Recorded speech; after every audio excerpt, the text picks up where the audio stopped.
Shaka. Puffin.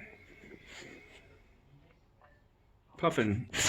She loves her outdoors. Let's see what we got going in here. Boar hog ribs.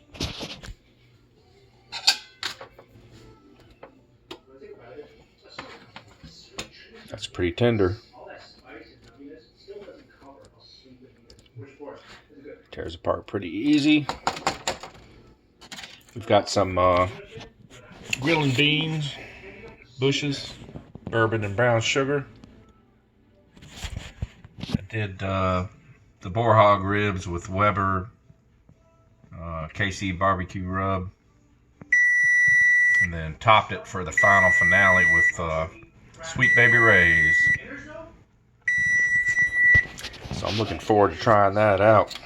Do a little sample.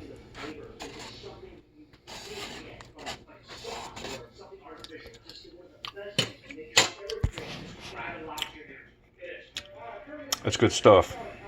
Really good. I'll say one thing about the boar hog. They're not as thick as your store-bought, but they have a very intense flavor that I enjoy. All right, then.